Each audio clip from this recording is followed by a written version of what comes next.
పునరుద్ధానుడు గొప్పవాడైన యేసుక్రీస్తు ప్రభు నామమున అందరికీ వందనాలు, దేవునికి స్తోత్రాలు.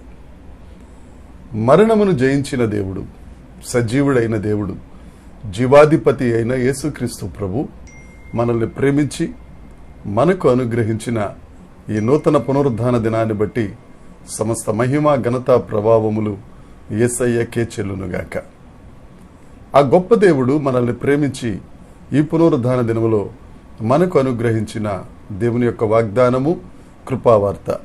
యెహోషువ గ్రంథం 1వ అధ్యాయము 17వ వచనం. మోషే చెప్పిన ప్రతి మాట మేము వినినట్లు నీ మాట విందుము. నీ దేవుడైన యెహోవా మోషేకు తోడై ఉన్నట్లు నీకును తోడై ఉండునుగాక. దేవునికి స్తోత్రం కలుగునుగాక, దేవునికి మహిమ కలుగునుగాక. ప్రభునందు ప్రియమైన దైవ జనాంగమా, దేవుడు ఈ దినాన మనకిస్తున్న వాగ్దానం, మోషేకు తోడై ఉన్నట్లు దేవుడు నీకు కూడా, ఎవరైతే ఈ వాక్యం వింటున్నారో వారందరికీ దేవుడు వాగ్దానం చేస్తున్నారు, నీకును నీకు తోడై ఉంటా. ఎందుకంటే మన దేవుడు నిన్న నేడు నిరంతరం ఏకరీతిగా ఉన్న దేవుడు. ఆయన మోషేకు తోడుగా ఉన్నట్లు మనకు కూడా తోడుగా ఉండే దేవుడు. అయితే ఈ వాక్యం యొక్క సందర్భం 40 సంవత్సరాలు అరణ్య ప్రయాణంలో మోషే ద్వారా దేవుడు వారందరినీ నడిపించి, మోషే ప్రభువునందు నిద్రించిన తరువాత కనాను దేశంలోనికి వారిని తీసుకెళ్లే బాధ్యత యెహోషువ గారికి అప్పచెప్పారు.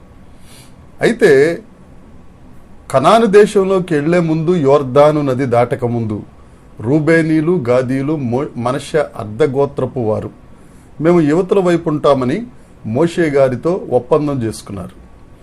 ఆ ఒప్పందం ప్రకారమే దేవుడు ఒప్పుకున్నారు, మోషే గారు కూడా అలాగే అన్నారు. అయితే యెహోషువ అన్నారు, మీరు యుద్ధ సన్నద్ధులైన వారు మాతో పాటు రండి, వృద్ధులు, బాలురు, ఆడవారు ఆ దేశంలో ఉండిపోవచ్చు, యోర్దాను నది అవతల ఉండిపోవచ్చు.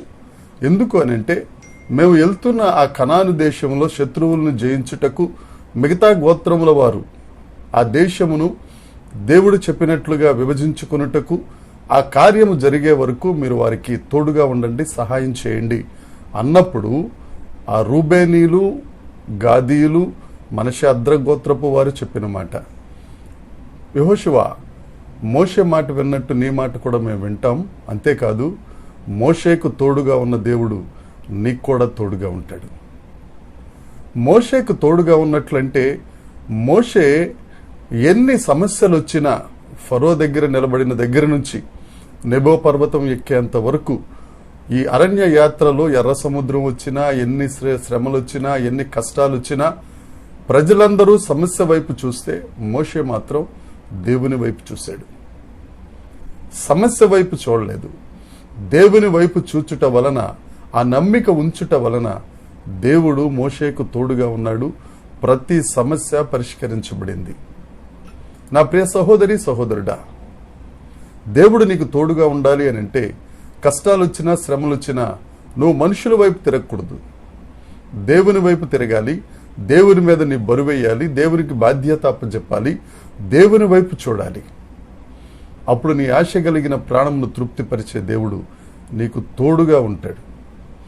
మనుషులు తోడు ఎందుకు పనికిరాదు, దేవుని తోడు నీ ఆఖరి శ్వాస వరకు నీకు తోడుగా ఉంటుంది.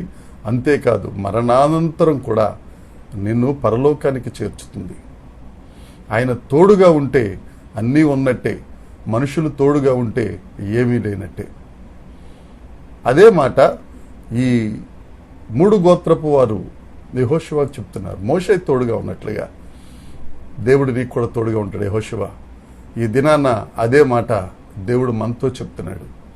మోషేకు తోడుగా ఉన్నట్టు, యెహోషువకు తోడుగా ఉన్నట్లు నేను మీకు కూడా తోడుగా ఉంటాను.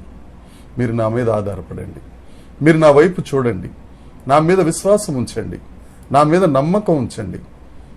నేను మిమ్మల్ని ఆశీర్వదించి అనేకులకు ఆశీర్వాదకరంగా చేస్తాను.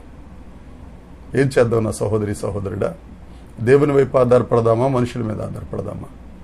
ఒకటే మాట, దేవుని మీద ఆధారపడితే దేవుడు నిన్ను ఆశీర్వదించి అనేక జనములకు ఆశీర్వాదకరముగా చేయునుగాక. ఈ దినం పునరుద్ధాన దినం. దేవుని ఆలయానికి వెళదాం. సియోన్లో నుండి దిగివచ్చి దేవుడు నిన్ను ఆశీర్వదించి గణపరచునుగాక. దేవుడి మాటలు దీవించునుగాక.